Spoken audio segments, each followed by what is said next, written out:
ये बात आप जरूर स्वीकार करें कि सोते समय आपको बहुत सावधान रहना है। और प्रायः गलती सोते समय करते हैं उपासक की कोई प्रपंच की बात याद करते हुए या मोबाइल देखते हुए या कोई गंदी चेष्टाओं का चिन्ह, आपकी रात बेकार चली जाएगी। अगर गंदी चेष्टा हो गई तो सुबह भी बेकार हो जाएगी, दिन भी बेकार हो जाएगा, निरुत्साहित हो जाओगे।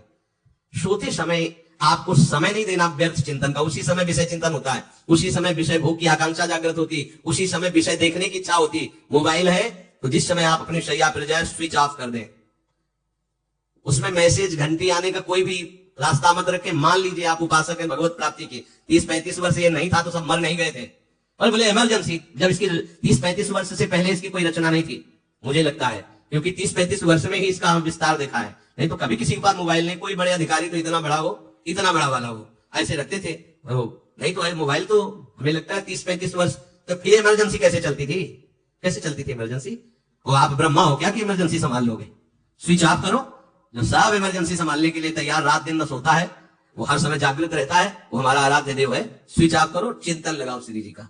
ये जो रात्रि के शयन के समय मोबाइल में इधर उधर दृश्य देख रहे हैं, अपने सर्वनाश का बीज बोना है। मान लो, हमारी प्रार्थना मान लो, ये उस समय मन आपको परेशान करेगा जब कमरे की सिटकिनी अंदर से बंद होगी। सबसे प्रार्थना है रात्रि के शयन के समय।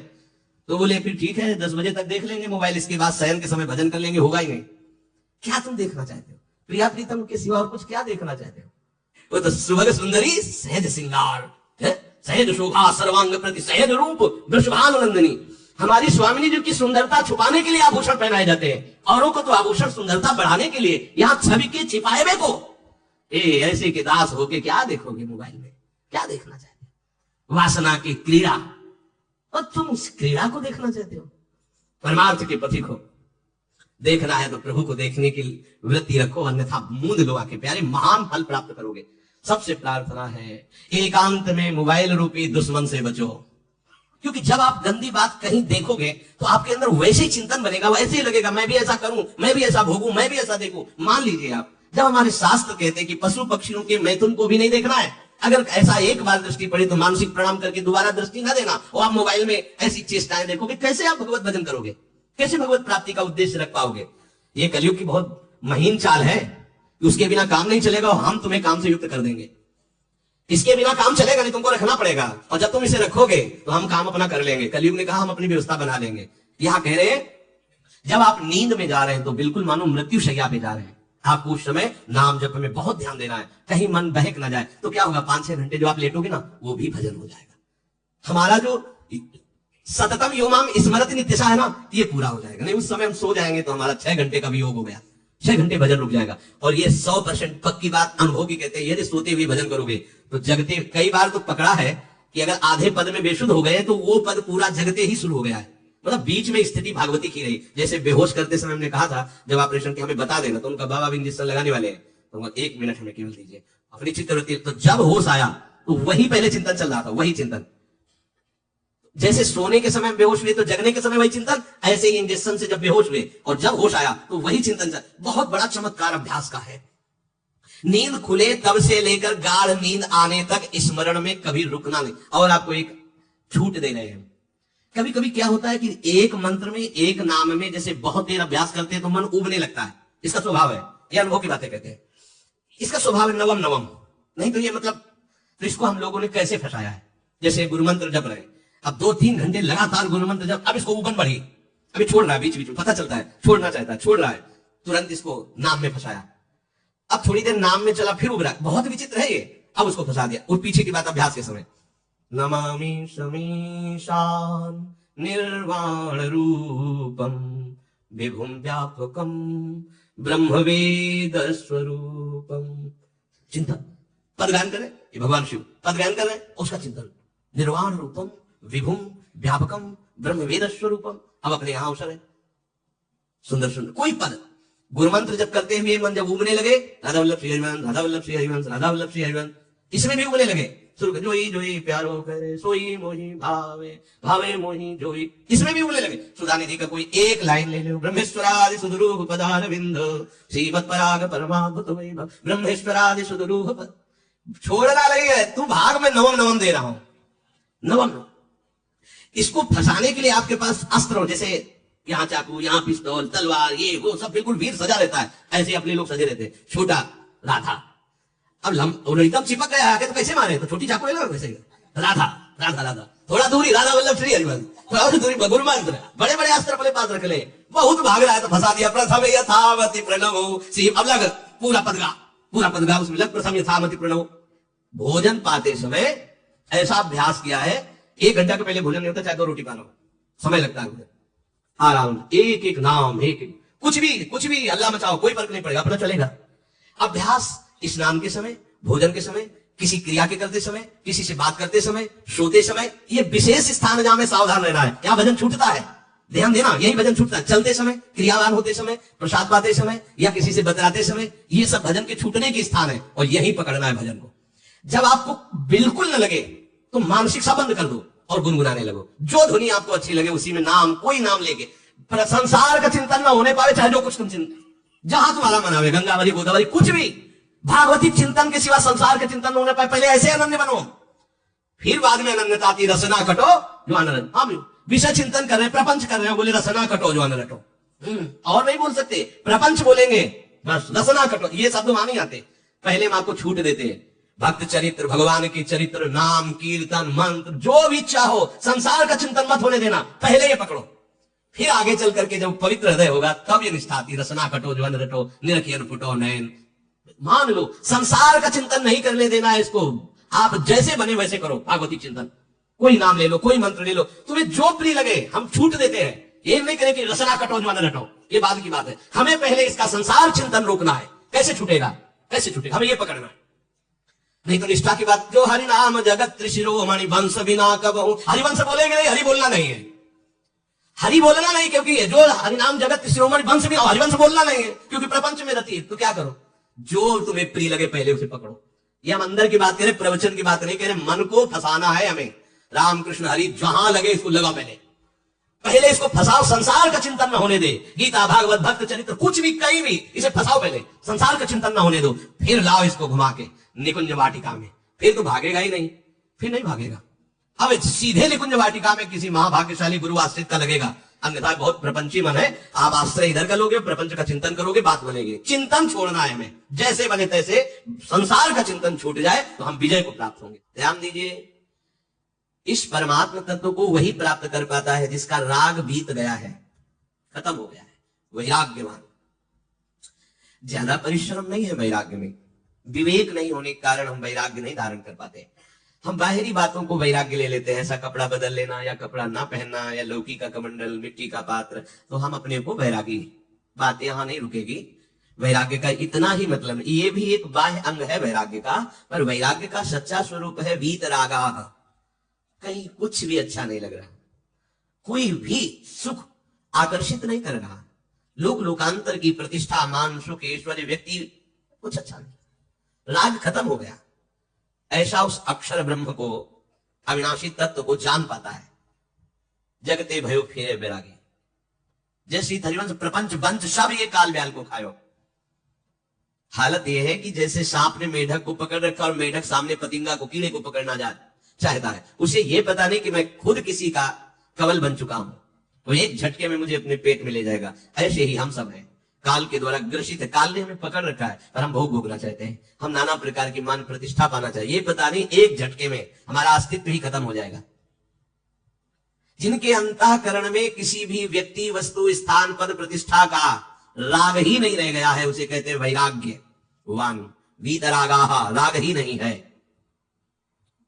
जिनका अंतःकरण निष्पाप निर्मल हो चुका है, जिनके हृदय में केवल भगवत प्राप्ति की उत्कट लालसा जागृत हो गई है, ऐसा साधन संपन्न उपासक परमात्म तत्व में प्रवेश पाता है। अध्यात्म मार्ग की ऊंचाई पर वो स्थित हो जाता है। यदि छंतो ब्रह्मचर्यम चरंती, जिनकी इच्छा एकमात्र भगवत प्राप्ति की है, यदि छंतो, उनको क्या करना होगा? ब्रह्मचर्यम चरंती, ब्रह्मचर्य का पालन करना होगा। प्रत्येक इंद्रियों का निर्विषय हो जाना वास्तविक ब्रह्मचर्य है। केवल जनेन्द्रिय से ही ब्रह्मचर्य को नहीं लेते।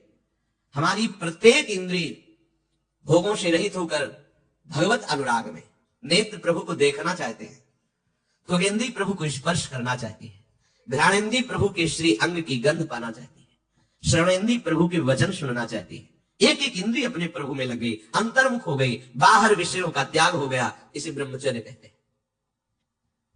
पर प्रारंभिक ब्रह्मचर्य में जनेन्द्रिय का ब्रह्मचर्य अत्यंत आवश्यक है। यदि जनेन्द्रिय जन्य व्यभिचार दोष से युक्त है तो कदापि उसे भगवत प्राप्ति नहीं हो सकती। शुभगति व्यभिचारी शुभ गति चाहे असंभव। और भगवत मार्ग में सबसे बड़ा दुश्मन यही व्यभिचार दोष है, काम। इसी से हमारा हृदय मलिन होता रहता है, अंधा बटे और बड़ा चबाए वाली दशा रहती है। हमें 50 वर्ष हो गए, अरे 50 जन्म हो जाए, तुम व्यभिचार करो, गंदी बातें करो, गंदे चिंतन करो, तो समय व्यतीत करें, अनंत जन्म व्यतीत हो गए, भगवत प्राप्ति हुई क्या? 50 वर्ष से भगवत प्राप्ति हो जाएगी क्या? 5 मिनट काफी है भगवत प्राप्ति में, एक बार नाम काफी है। वो स्थिति तो लाओ।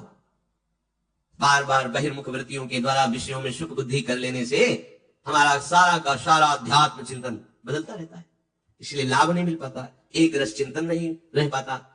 बार बार विक्षेपी विषय करते रहते हो, हम सहते रहते हैं और भोगते रहते हैं। एक बार तो हिम्मत करके उठो, अवलो नशानी अबना नशई हो, एक बार तो दृढ़ बनो।